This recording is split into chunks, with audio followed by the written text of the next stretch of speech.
Let me guess, you want to paint epic looking power weapons that make people do a double take, but every tutorial you found online looks like it requires an art degree and 14 hours you don't have. Trust me, I know the feeling. But not today. Today we're bringing you something special. What is up, boys and girls? I'm Gunnar, this is Misplaced Minis, and you are welcome. Today, I'm giving you the fastest, easiest, most totally unique, most visually striking power ice axe tutorial on the internet, and it is seriously only 2 steps. Let's get into it. But just before we do, here's everything you'll need on the table so you don't have to pause this video 14 times. You're going to need primer, color of choice. I went with white because I got tired of painting 7 layers of ivory over black. But for smaller numbers, black is totally doable. I've done about 24 of these axes in the last 2 days, so trust me, the white's a little bit faster. You're going to need off-white for your base coat. I'm using ivory from Pro Acryl, but you can use whatever off-white works for you. You're going to need Frostheart contrast paint from Citadel, though you could use any kind of speed paint that leans more towards a bluish green to really give you that ice feeling. You're going to need contrast medium. Now, this is optional depending on your comfort level with contrast paints, but it's always good to have, and I'll explain why that matters. You're going to need some Lahmia medium. This is less optional, and more on that in a second. You're going to need a synthetic brush and a good detail brush. Now, contrast paints will wreck your nice Kolinsky sables by creeping up into the ferrule, so keep your good brush on the side for other steps. I'm using a Monument Hobbies Synthetic Pro, but any Amazon $5 paintbrush set will do just fine. You'll need light turquoise and white, Pro Acryl turquoise and bold titanium white for me, but that's only if you want to take it further. Also white ink, that's optional, but it helps take it to that next level. I'm using white FW ink by Dollar Rowney, but you can just thin down some strong opaque white with a medium and you'll get the same effect. An eraser, these are cotton swabs of different sizes and shapes, kept damp but not soaked, that's important, to clean minor mistakes before they dry. You need a silicone mixing tray, water, and a paper towel. Now for the mixing tray, I use a silicone pop fidget toy. It's flexible, easy to clean, holds multiple mediums at once, and the link's in the description because I'm a nice guy. First step, prime your mini. Black, white, gray, it's up to you. Then base coat the axe head in your off-white. Now, you could just filter contrast straight over white primer, but the off-white shifts Frostheart ever so slightly towards green, and that gives it a much more authentic ice look. Skip it and you'll get a more vivid blue, great for non-ice power weapons, but both are valid, just know what you're signing up for. Do this in several thin coats, making sure to thin your paint down well. This gives you detail and also creates a smooth surface for what comes next. Easy so far, right? Now we get into the actual magic of what makes this unique. And why is it unique, you ask, when there's 1,000 other tutorials on ice axes out there? Well, because either no one knows about this technique or no one is talking about it.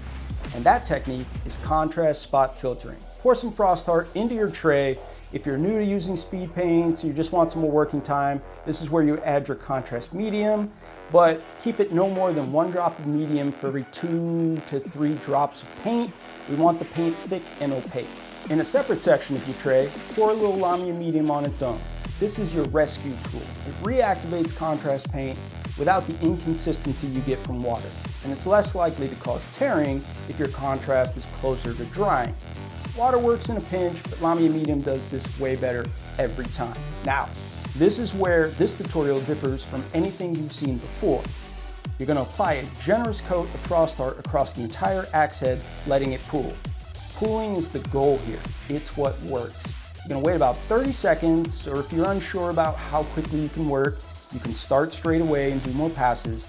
And as the paint starts to set, you're going to take a damp synthetic brush and begin stippling. You're pulling paint away from some spots and leaving it in others. And random is the look you want. The paint may flow back into these areas if you started early, but as you work both sides back and forth, it'll get progressively drier and that will stop happening.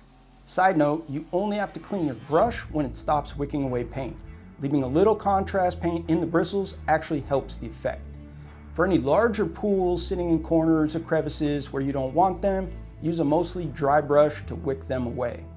If it dries before you're happy with the pattern, add a touch of Lahmia medium with the contrast brush and it will reactivate the contrast paint and you can keep working. If you pulled too much off, go back in with more contrast.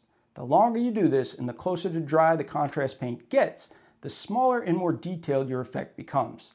If you want larger, more random dots, either stop before this happens or add in more contrast. Really, there's no wrong move here. What you're left with is a unique, realistic ice pattern with almost no effort. You can even simulate edge highlighting by using the edge of a damp brush to pull away the contrast from the edges of the axe. You just painted a power axe that looks incredible on the table in under 6 minutes. And there is no shame in stopping here. Seriously, this axe looks better than most painted armies out there.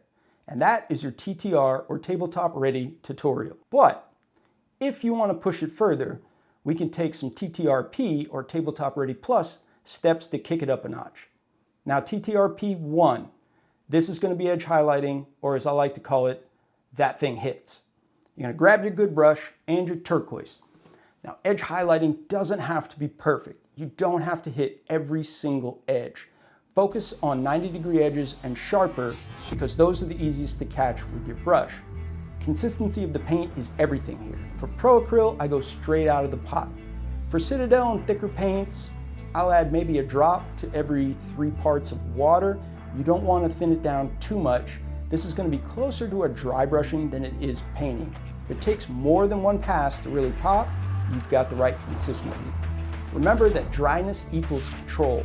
Too wet and it becomes a precision game where pressure controls line thickness, which is a whole different skill level we're not going to get into today. Do a majority of your edges in turquoise first. Once that dries, start mixing in white and concentrating on smaller and smaller sections towards the top of the axe. Pure white on the very corners and tips of the blade.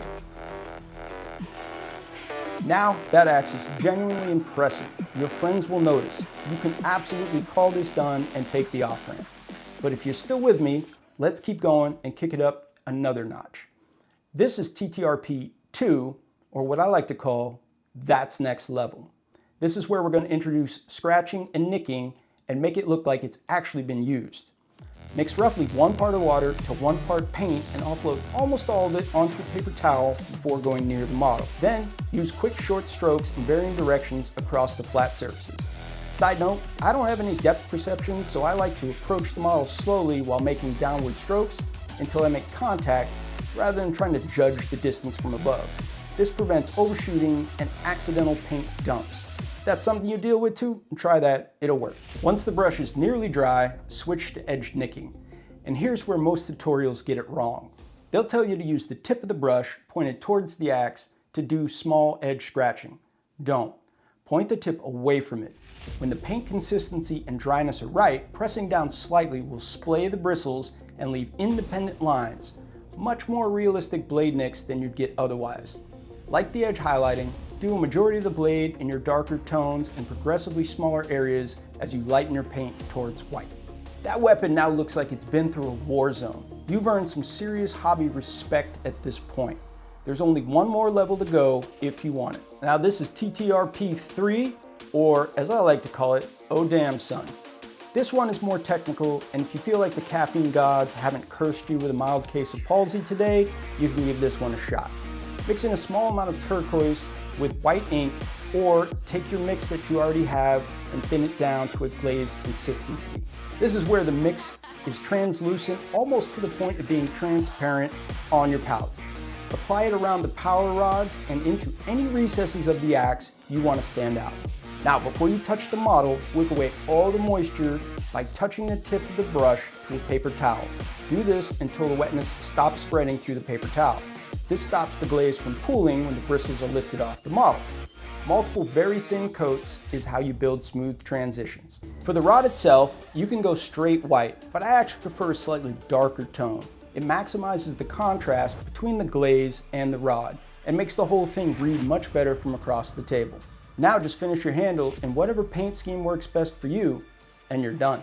Here are a few different versions I've painted. Same technique, but different level of detail to give it a completely different feel. The possibilities here are basically limitless. Now that you know how the technique works, start thinking about what other color combinations could do. Fire, void energy, lightning, all of it works with this method. By changing the base and contrast colors, you're going to get totally different effects. Speaking of which, I've got an effect coming out for fire that uses a very similar technique, and that one's going to be, well, fire. It's going to be fire. If you tried this and it worked for you, comment down below and let me know, and drop a picture. I'd love to see your ice axes on the table.